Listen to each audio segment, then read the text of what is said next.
الرحمن الرحيم مالك يوم الدين والصلاة والسلام على رسول الله الأمين وعلى آله وأصحابه ومن تبعهم بإحسان إلى يوم الدين. மதிப்புக்குரிய இஸ்லாமிய தோழர்களே, இன்று நாங்கள் எல்லோரும் அறிந்து வைத்திருக்கின்ற, தெரிந்து வைத்திருக்கின்ற, முஸ்லிமாக பிறந்த அனைவரும் பாடம் விட்டு வைத்திருக்கின்ற ஒரு விடயம் சம்பந்தமான ஒரு சில தெளிவுகளை, ஒரு சில விளக்கங்களை நாங்கள் தெரிந்து கொள்வது மிகவும் சிறப்பாக இருக்கும். இந்த விடயம் சம்பந்தமாக நபிகள் நாயகம் ஸல்லல்லாஹு அலைஹி வஸல்லம் அவர்கள் உபய் இப்னு கஅப் ரலியல்லாஹு அன்ஹு அவர்கள் இந்த ஹதீஸை அறிவிக்கிறார்கள். அபூ முந்திர் ரலியல்லாஹு அன்ஹு அவர்களை பார்த்து ரசூலுல்லாஹ் கேட்கிறார்கள், அததிரி ஐயு ஆயத்தின் மின் கிதாபில்லாஹி மஅக ஆதம். அபூ முந்திரே, உங்களுக்கு தெரியுமா இந்த குர்ஆனிலே, எங்களுக்கு வழங்கப்பட்டிருக்கின்ற இந்த குர்ஆனிலே மிகவும் சிறப்புக்குரிய வசனம் எதுவென்று தெரியுமா என்று ஸல்லல்லாஹு அலைஹி வஸல்லம் அவர்கள் அபூ முந்திர் ரலியல்லாஹு அன்ஹு அவர்களை பார்த்து கேட்கிறார்கள். அவர் என்ன பதில் சொல்கிறார்? சஹாபாக்கள் வளமையாக சொல்வதை போன்று, அல்லாஹு வ ரசூலுஹு ஆலம், அல்லாஹும் அவனுடைய தூதரும் தான் தெரிந்தவர்கள். ஏனென்றால் அவருக்கு பதில் தெரியும். இருந்தாலும் சஹாபாக்களுடைய வழக்கமாக இருந்தது, ஏதாவது ஒன்று கேட்கப்பட்டால் அல்லாஹுக்கும் அல்லாஹுடைய தூதருக்கும் தான் தெரியும் என்று ஒழுக்கத்திற்காக வேண்டி, மரியாதைக்காக வேண்டி சொல்வார்கள். அந்த வகையில் தான் அபூ முந்திர் ரலியல்லாஹு அன்ஹு அவர்களும் அல்லாஹும் அல்லாஹ்வின் தூதரும் தான் அறிந்தவர்கள் என்கின்ற விஷயத்தை சொல்கின்றார்கள். மீண்டும் ஸல்லல்லாஹு அலைஹி வஸல்லம் அவர்கள் அதே கேள்வியை கேட்கிறார்கள். அபூ முந்திரே, குர்ஆனிலே மிகவும் சிறப்புக்குரிய வசனம் எதுவென்று உங்களுக்கு தெரியுமா என்று கேட்ட நேரத்திலே இது இரண்டாம் முறை அவர்கள் சொல்லுகிறார்கள், குல்து, அவர்கள் சொல்லுகிறார்கள், லா அல்லாஹு லா இலாஹ இல்லாஹுல் ஹய்யுல் கய்யூம், அல்லாஹு லா இலாஹ இல்லாஹுல் ஹய்யுல் கய்யூம் என்கின்ற அந்த வசனத்தை பூரணமாக ஓதி முடிக்கிறார்கள். ஸல்லல்லாஹு அலைஹி வஸல்லம் அவர்கள் அபூ முந்திர் ரலியல்லாஹு அன்ஹு அவருடைய நெஞ்சிலே கையை தட்டி சொன்னார்கள், அவர்களுக்கு வாழ்த்து கூறினார்கள். இந்த ஆயத்து குர்ஸை சொன்னதன் காரணமாக அவர்களுக்கு நபிகள் நாயகம் ஸல்லல்லாஹு அலைஹி வஸல்லம் அவர்கள் வாழ்த்து கூறியதை இந்த உபய் இப்னு கஅப் ரலியல்லாஹு அன்ஹு அறிவிக்கின்ற இந்த ஹதீஸிலே, முஸ்லிம் என்ற கிரந்தத்திலே நாங்கள் பார்க்கின்றோம். நாங்கள் இந்த ஹதீஸிலிருந்து என்ன விளங்கிக் கொள்ள வேண்டும் என்றால், குர்ஆனே சிறப்பு கூறியதுதான். குர்ஆனுடைய ஒரு வசனங்களையாவது கொண்டு வாருங்கள் என்று இன்று வரைக்கும் சவால் விட்டு கொண்டிருக்கின்ற மார்க்கம் தான் எங்களுடைய இந்த இஸ்லாமிய மார்க்கம். அதிலும் மிகவும் சிறப்புக்குரிய ஒரு வசனமாக இந்த ஆயத்துல் குர்சியை எங்களுக்கு நபிகள் நாயகம் ஸல்லல்லாஹு அலைஹி வஸல்லம் அவர்கள் கற்றுத் தந்திருக்கிறார்கள். எல்லோருக்கும் தெரியும், சிறப்புக்குரிய என்று தெரியும்.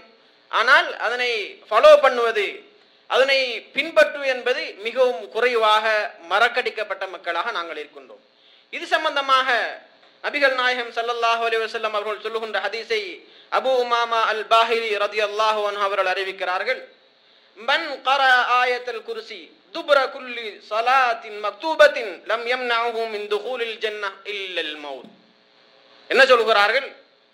யாராவது ஒருத்தர் ஃபர்த் தொழுகைகளுக்கு பின்னால் இந்த ஆயத்துல் குர்சியை தொடராக ஓதி வருவாராக இருந்தால் அவருக்கும் சுவர்க்கத்துக்கும் இடையிலே எந்த விதமான ஒரு தடையும் இல்லை. எதனை தவிர?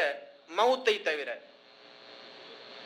அவர் மௌத்தாகினால் சுவர்க்கம் போவார் என்கின்ற விஷயத்தை இந்த ஆயத்துல் குர்சியினுடைய சிறப்பை வழங்கப்படுத்துவதற்காக வேண்டி நபிகள் நாயகம் ஸல்லல்லாஹு அலைஹி வஸல்லம் அவர்கள் இந்த ஹதீஸிலே சொல்லி காட்டுவதை நாங்கள் பார்க்கின்றோம். எனவே ஒவ்வொரு ஃபர்து தொழுகைகளுக்கு பின்னாலும் நாங்கள் ஔராதுகளை ஓதி முடித்ததன் பின்னால் இந்த ஆயத்துல் குர்ஸை ஓதுகின்ற வளமையாக நாங்கள் எங்களை மாற்றிக்கொள்ள வேண்டும். அது மட்டுமில்லாமல் இந்த ஆயத்துல் குர்ஸியை நபிகள் நாயகம் ஸல்லல்லாஹு அலைஹி வஸல்லம் இன்னும் பல இடங்களிலே சொல்லி இருக்கிறார்கள். எல்லாவற்றையும் சொல்வதற்கான நேரம் இல்லை. சுருக்கமாக இன்னொரு இடத்திலே நாங்கள் சொல்வதென்றால், அபூ ஹுரைரா ரலியல்லாஹு அன்ஹு அவர்கள் அறிவிக்கின்ற இந்த ஹதீஸ் நீண்ட ஹதீஸ். அந்த ஹதீஸிலே அபூ ஹுரைரா ரலியல்லாஹு அன்ஹு அவர்களை நபிகள் நாயகம் ஸல்லல்லாஹு அலைஹி வஸல்லம் அவர்கள் ஜக்காத் பொருட்களுக்கு பொறுப்பாக நியமித்திருந்தார்கள். எல்லோருக்கும் பரிச்சயமான வளமையான தெரிந்த ஹதீஸ். இந்த ஜக்காத்தை பொறுப்பாக இருந்த காலத்திலே ஒருவர் இரவையிலே வந்து அபூ ஹுரைரா ரலியல்லாஹு அன்ஹு அவர்களுக்கு தெரியாமல் இந்த ஜக்காத் பொருட்களை திருடி கொண்டு போகக்கூடிய ஒருவராக இருந்தார். முதலாவது நாள் பார்த்தார், அபூ ஹுரைரா ரலியல்லாஹு அன்ஹு அவர்கள் பிடித்து கொண்டார்கள். அந்த மனிதர் சொன்னார், அபூ ஹுரைராவே, நான் மிகவும் கஷ்டத்திலே இருக்கிறேன், எனக்கு பிள்ளைகள் இருக்கிறது, மனைவிமார்கள் இருக்கிறார்கள், என்னை விட்டு விடுங்கள் என்று கெஞ்சி கேட்ட நேரத்திலே அபூ ஹுரைரா ரலியல்லாஹு அன்ஹு அவர்கள் விட்டு விட்டார்கள். மனிதர் தானே இறக்கப்பட்டு விட்டு விட்டார். அன்று சுபஹ் தொழுகைக்காக வேண்டி அபூ ஹுரைரா ரலியல்லாஹு அன்ஹு அவர்கள் பள்ளிக்கு போகின்ற பொழுது ஸல்லல்லாஹு அலைஹி வஸல்லம் அவர்கள் கேட்கிறார்கள், நேற்றிரவு நடந்தது என்ன? இப்படித்தான் ஒருத்தர் வந்தாரு, ஜக்காத் பொருட்களை இருந்து கொஞ்சம் திருடிட்டு போனாரு, பிடிச்சன், இப்படி இப்படி சொன்னாரு, விட்டு போட்டேன். இது முதலாவது நாள். இரண்டாவது நாளும் அதே போன்று அந்த மனிதர் வருகின்றார், அந்த ரூபத்திலே வருகின்றார், வந்து ஜக்காத் பொருட்களை திருடுகின்றார், அதே போன்று சொல்லுகின்றார். அதையும் நபிகள் நாயகம் ஸல்லல்லாஹு அலைஹி வஸல்லம் அவர்கள் இரண்டாவது நாளும் வந்து கேட்கின்றார்கள், அவ்வாறே சொல்கின்றார். நபிகள் நாயகம் ஸல்லல்லாஹு அலைஹி வஸல்லம் அவரை பற்றி சொல்கின்ற பொழுது அவர் பொய்யர், மீண்டும் வருவார் பாருங்கள் என்று நபிகள் நாயகம் ஸல்லல்லாஹு அலைஹி வஸல்லம் அவர்கள் அபூ ஹுரைரா ரலியல்லாஹு அன்ஹு சொல்கின்றார்கள். மூன்றாவது நாளும் அவ்வாறே அந்த ஜக்காத் பொருட்களை எடுத்துச் செல்வதற்காக வேண்டி, திருடிச் செல்வதற்காக வேண்டி அந்த ரூபத்திலே வருகின்றார். அந்த நேரத்திலே அபூ ஹுரைரா ரலியல்லாஹு அன்ஹு அவர்கள் அவரை பிடித்து வைத்து விட்டார்கள். சொன்னார்கள், இன்றைக்கு நான் உன்னை விட மாட்டேன், நபிகள் நாயகம் ஸல்லல்லாஹு அலைஹி வஸல்லம் அவரிடம் உன்னை கொண்டு போவேன் என்று சொன்ன நேரத்திலே அவர் சொன்னார், வேறு வழி இல்லை, இது கடைசி, இதற்கு மேல் அபூ ஹுரைரா ரலியல்லாஹு அன்ஹு அவர்கள் விட மாட்டார் என்று அவருக்கு ஷூராக தெரியும். அவர் சொன்னார், நான் உனக்கு ஒரு விஷயத்தை சொல்லி தருகின்றேன். யார் சொல்வது? அந்த களவெடுக்க வந்த அந்த மனிதர் சொல்கின்றார். அவர் கள்ளன் சொல்கிறார், நான் உனக்கு நல்லதொரு விடயத்தை சொல்லி தருகின்றேன். இந்த விடயத்தை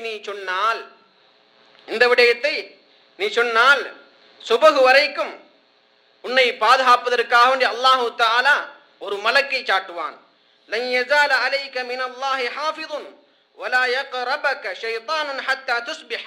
காலையாகின்ற வரைக்கும், நீங்கள் தூங்குகின்ற பொழுது இதனை ஓதினால் காலையாகின்ற வரைக்கும் அல்லாஹ் உங்களை பாதுகாப்பான். அப்படிப்பட்ட ஒரு வசனத்தை நான் உனக்கு சொல்லி தருகின்றேன், என்னை விட்டுவிடு என்பதாக அவர் சொன்ன நேரத்திலே அபூ ஹுரைரா ரலியல்லாஹு அன்ஹுவுக்கு ஒரு தயக்கம். என்ன, இவன் ஒரு திருடன், நல்ல ஒரு விஷயத்தை சொல்லி தருகின்றான் என்று சொல்லுகின்றான் என்று ஒரு முடிவெடுத்துக் கொள்ள முடியாத நிலைமையிலும் கூட சரி சொல்லித்தா சென்று விடு என்று அபூ ஹுரைரா ரலியல்லாஹு அன்ஹு அவர்கள் சொல்கின்ற நேரத்திலே அவர் இந்த ஆயத்துல் குர்ஸை அபூ ஹுரைரா ரலியல்லாஹு அன்ஹு அவர்களுக்கு வந்த அந்த ஷைத்தான் சொல்லிக் கொடுக்கின்றார். காலையிலே ஸல்லல்லாஹு அலைஹி வஸல்லம் அவர்கள் சென்று கேட்கிறார்கள், அபூ ஹுரைரா நடந்தது என்ன? முழு விவரத்தையும் சொல்கின்ற நேரத்திலே அவர் சொன்னார், சதகக, அவர் உண்மைதான் சொன்னார், ஃபஹுவ கதூப், அவர் பொய்யன், வந்தவன் ஷைத்தான், ஆனால் அவன் சொன்ன விஷயம் என்ன? உண்மையான விடயம் என்பதை இந்த ஹதீஸின் மூலமாக சொல்லி காட்டுவதை நாங்கள் பார்க்கின்றோம். எனவே சகோதரர்களே, இந்த ஹதீஸ்களின் மூலமாக நான் சொல்ல வருவது என்னவென்றால், இந்த ஆயத்துல் குர்ஸினுடைய பெருமதி சொல்லில் அடங்கா பெருமதிகள், அவ்வளவு பெரிய சிறப்புகளை இந்த ஆயத்துல் குர்ஸினுள்ளே அல்லாஹு தஆலா வைத்திருக்கின்றான். எல்லோருக்கும் பாடம் என்று நினைக்கின்றேன், பாடமில்லாத சகோதரர்கள் யாரும் இருக்க மாட்டார்கள். இந்த தூங்குவதற்கு முன்னால் ஓதுவதை போன்று காலை மாலை நேரத்திலும் இதனை ஓதிக்கொள்ளலாம். இது சம்பந்தமான ஹதீஸை உபய் இப்னு கஅப் ரலியல்லாஹு அன்ஹு அவர்கள் அறிவிக்கிறார்கள். இந்த ஹதீஸ் திருமிதி, நசை போன்ற கிரந்தங்களில் பதிவு செய்யப்பட்டிருக்கின்றது. ஷேக் அல்பானி அவர்கள் இந்த ஹதீஸை சஹீஹ் என்ற தரத்திலே கொண்டு வந்திருக்கிறார்கள். காலையிலும் மாலையிலும் ஓத முடியும் என்பதற்கு ஆதாரமாக இந்த ஹதீஸ்களும் இருக்கிறது. எனவே இந்த இவ்வளவு பெருமதி மிக்க இந்த ஆயத்துல் குர்ஸை நாங்கள் கட்டாயம் பாடமாக்கி வைத்திருக்க வேண்டும். எங்களது பிள்ளைகளுக்கும் பாடமாக்கி கொடுக்க வேண்டும். எங்களது குடும்ப உறுப்பினர்களுக்கும் நாங்கள் இதனை சொல்லிக் கொடுக்க வேண்டும் என்பதை இந்த இடத்திலே நான் உங்களிடம் அன்பாக வேண்டிக் கொள்கிறேன். எனவே இன்ஷா அல்லாஹ் இந்த ஆயத்துல் குர்ஸ் எனக்கு பாடம், என்னால் ஓதி காட்ட முடியும் என்று கையை தூக்குகின்றவர்கள்?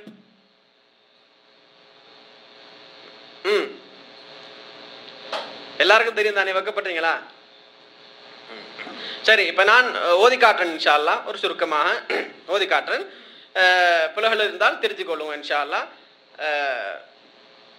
أعوذ بالله من الشيطان الرجيم. الله لا إله إلا هو الحي القيوم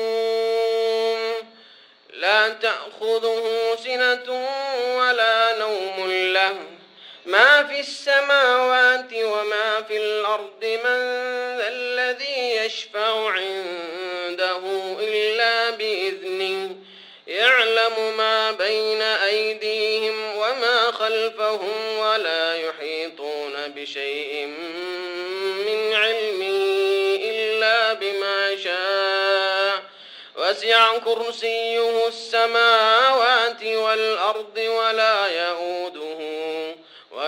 يؤوده حفظهما وهو العلي العظيم. என்கின்ற இந்த வசனத்தை நாங்கள் இன்ஷா அல்லாஹ் மனனம் மட்டுக்கொள்வோம். பிழைகள் இருந்தால் திருத்திக் கொள்வோம். அல்லாஹு தஆலா எனக்கும் உங்களுக்கும் நல்ல மனிதனாக வாழ்ந்து மரணிக்கக்கூடிய சந்தர்ப்பத்தை தந்தருவானாக. வாஹிரு தஅவானா அல்ஹம்துலில்லாஹி ரப்பில் ஆலமீன். அஸ்ஸலாமு அலைக்கும் வரஹ்மத்துல்லாஹி